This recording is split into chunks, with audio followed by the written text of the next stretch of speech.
Welcome back. Now, intra-party crisis is now a common feature in Nigerian politics. You know, all the parties seem to have their internal wranglings and their fights among themselves. So we're going to be looking at intra-party crisis in Nigeria, designed or accidental. And right here in the studio with me is Nnadiume Awforkansi. He is a legal practitioner. Good morning and welcome to the program. Good morning and thanks for having me. All right. So now we're looking at the intra-party crisis. First of all, what is your opinion with the current, back and forth and the crisis happening among almost all the parties now? Well, if you look at the trajectory of the intra-party crisis, because we have inter-party crisis, we have intra-party crisis. Yeah. Now, if you look at the trajectory of the intra-party crisis, you find out that that is reminiscent of Nigerian political culture, because the other day I was here, I think I defined Nigerian politics as the politics of the oppressor against the oppressed, in which the oppressor is a winner takes all. I think that was the definition I gave, and I carried on with that definition. Now, this issue of winner takes all, that is where the intra-party crisis is rooted. Because if it is politics for service, as is done in other climes, you won't see intra-party crisis. But it is politics of winner takes all. And it is politics of oppressor. So everybody wants to grab as much as you can while you are there. And I said the other day that even we, the voters who are in the majority, even aid them. Because if for instance, Awforkansi is today appointed secretary of PDP in Enugu State, after 1 year, maybe I have not attracted anything to my community. They'll say, what are you doing in that place? You can't even bring good road. You can't even give us pipe-borne water. Not knowing that I'm a party secretary and that I have no budget besides the one the party contributes. So I will try to know how I can shortchange, circumvent the system so that I can coerce the governor to bring something to my community so that my community will be pleased with me. So in the course of doing that, you find out that while I do it for the first 1-2 years, some other person will start eyeing that very office again, saying that, I don't even know that the party secretary is as lucrative as this. Before you know it, he will gang up with some people to upstage me so that he can take over my position. I think you're getting my analysis. So that is how this intra-party crisis erupts. Now, let's just take the latest one that happened with APC, that made their president resign in the evening of Friday. Ganduje has been a corrupt politician right from day one. It is of public knowledge. See him stuffing dollars in Babariga with the camera in national TV.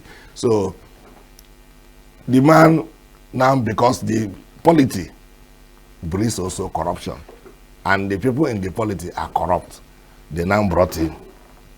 Because if you're a thief and you want to marry a lady, you don't go to the convent to look for a reverend sister who missed her ordination. You look for a lady who may have stolen sweets somewhere in the supermarket and say, okay, thank God, this one, when I stay, he will keep it for me. So APC now went for him as national chairman because it is birds of the same feather. Now Ganduje became the national chairman. Rather than governing Nigeria, the APC became so much interested and engulfed in 2027. Who becomes the next president, who becomes his vice.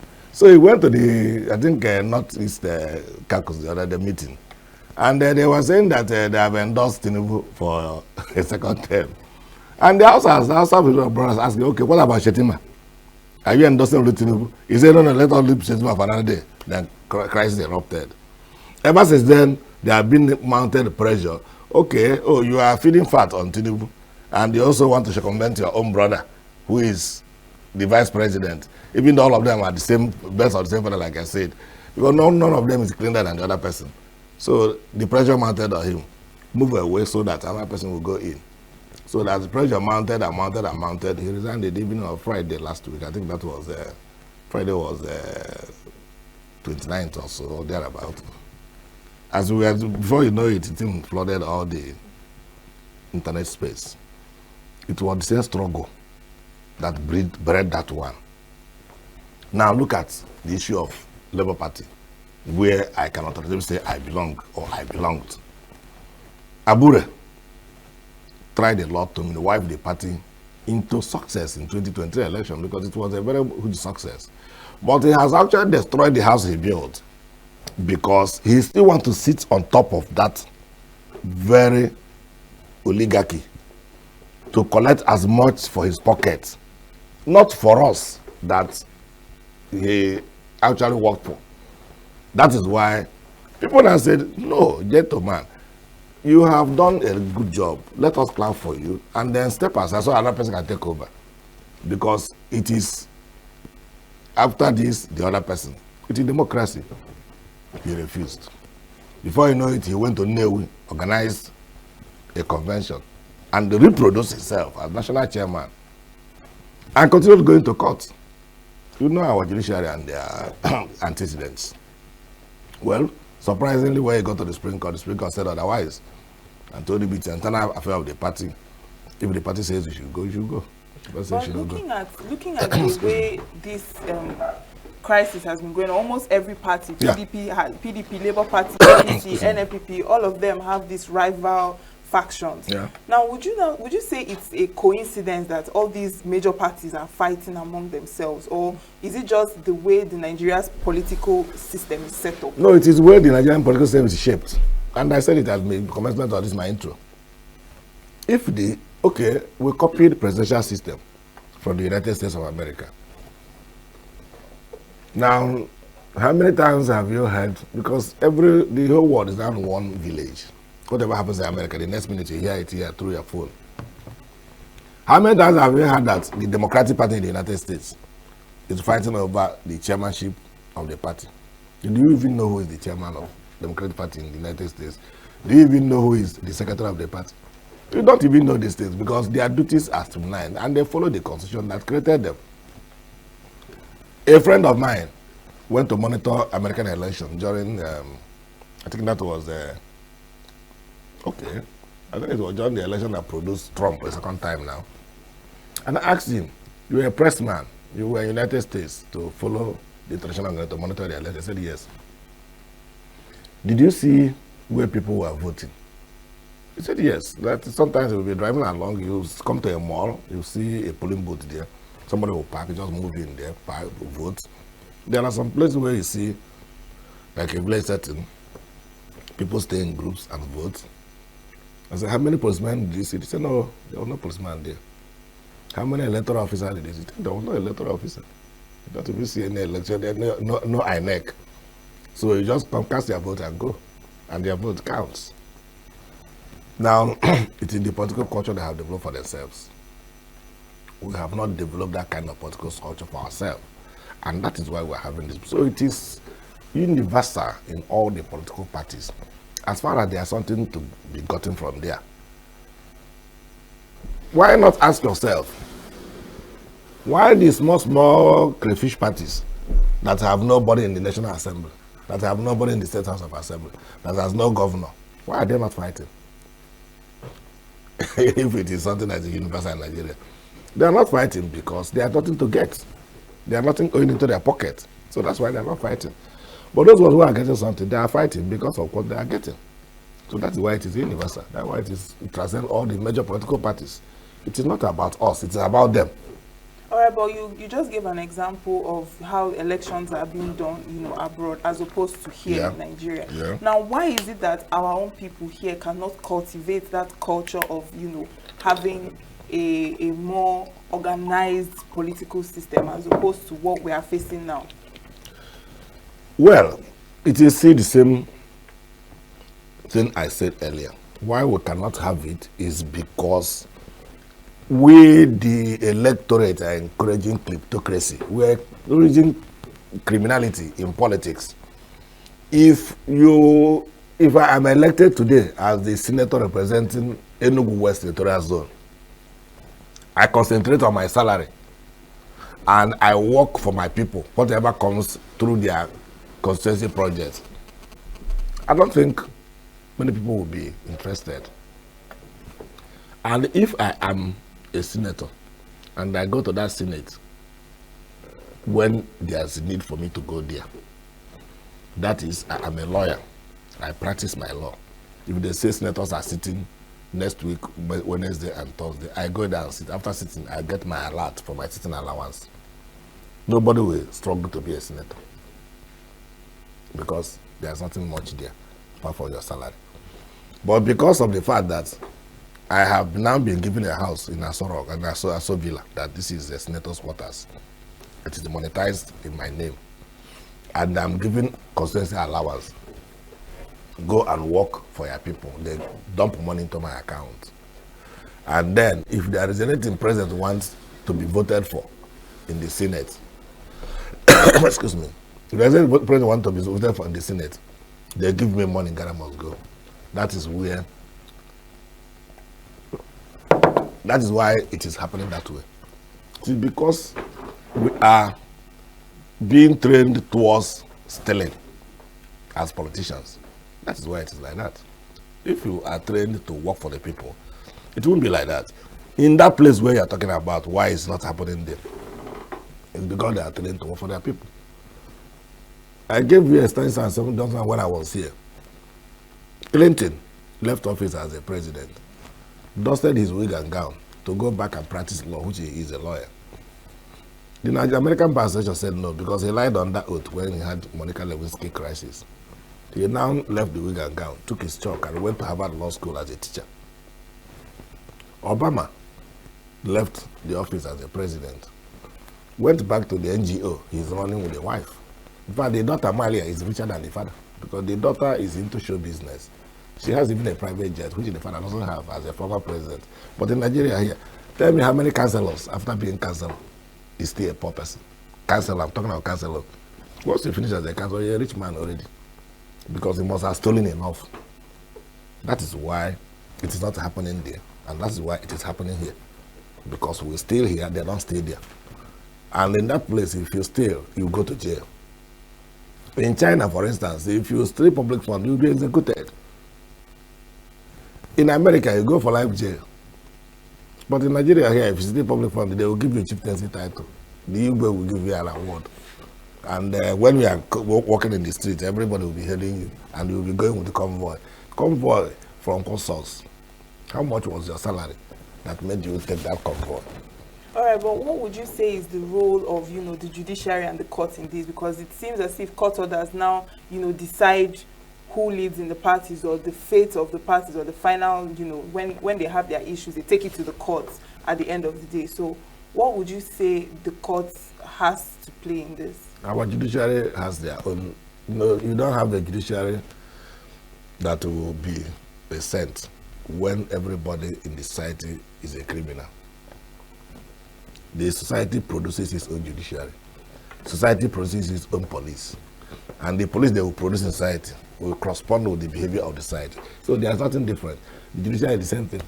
So if you go to the court, the highest bidder, when you get what you want through the back door, so be it. So that's the difference. So Nigerian judiciary, you don't expect anything better from them because it is the product of the same society in Nigeria. So everybody now have to go to judiciary to decide. See, if I slap you here now, and I say, why did you slap me? I say, go to court. There is something, and somebody I kept in that court. That's why I told you to go to court. Because I know you will not get anything in the court.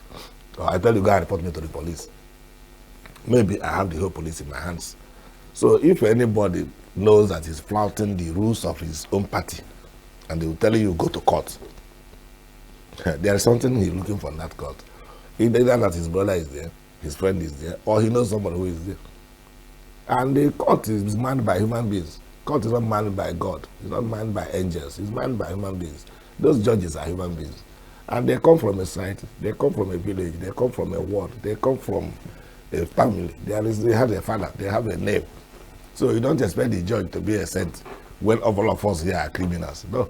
So the judge has to be a judge of the same society that produced the judge. So that's why after the rubbish, they tell you go to court. So that is the difference. The judiciary cannot perform any miracle in trying to, well, after all, the one they gave in Abure's case, has it solved the problem in the Labour Party? It has not. They simply told them that it is the internal affairs of the party. Go and solve it internally. Which means go back to the battlefield, go and start fighting again. So what type of judgment is that one?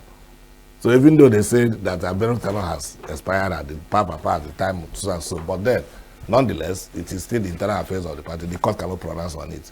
So that means get your sword again, go back to the battlefield and continue the war. So if Ganduje says he's going to court now on his own, he will not get anything so special. It will still be the same thing. There is internal affairs who becomes the chairman of APC. And they find out also that, like I said, now where stomach face, now all these politicians they go. Everybody who is now defecting, they are defecting to APC. Because they were told erroneously that the result of 2027 election has been written and kept somewhere in America. But when the time comes, they will play they will just call the result. This is 2025. You don't even know what will happen in 2026. You don't even know what will happen next week. And we are telling people that they have written results, so everybody should come to APC. So some people who think they are almost after their stomach, they are all drifting to APC. That's the Nigerian politics for you.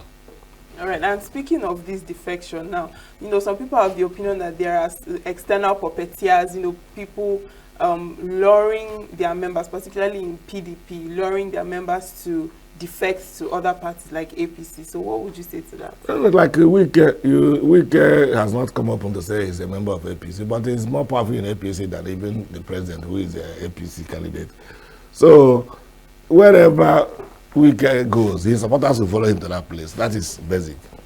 So it is normal that there are people who are throwing carrots to other people to come to their own political party. But the question is, before even you join any political party, what was the ideology of that political party you want to join? You joined? Because Nigerians, if we are playing politics of ideology, I don't think anybody will talk about joining a political party without reading the ideology of that political party. You see, I belong to the obedient movement, and it is a movement. It is not a political party. Anybody can join the obedient movement. Now, we stuck to it. Even when Labour Party began to dilly-dally over Peter Obi's candidacy, the obedient movement was fortified because it is a movement driven by ideology. All right? So that is why it is difficult for people to move out from there to another party. But people jump from one party to the other because they have no ideology. So this is a Nigerian examples I'm giving you, direct Nigerian examples. If you have an ideology in a political party, you don't jump from one party to the other because maybe, okay, I'll give you another instance. Our people who voted for the Labour Party, who are the National Assembly, wanted to defect to APC. When I was having some discourse with them, they said that they don't get any share, anything again in the National Assembly. They don't get juicy position. They don't appoint them to anything. So they only appoint people in APC. So that they should join the ruling party so that they can get something. I said, so is getting something why you even came to Labour Party ab initio? Or is it because of the ideology of the Labour Party? What did the Labour Party stand for before you joined? Whose mantra were you trying to carry out?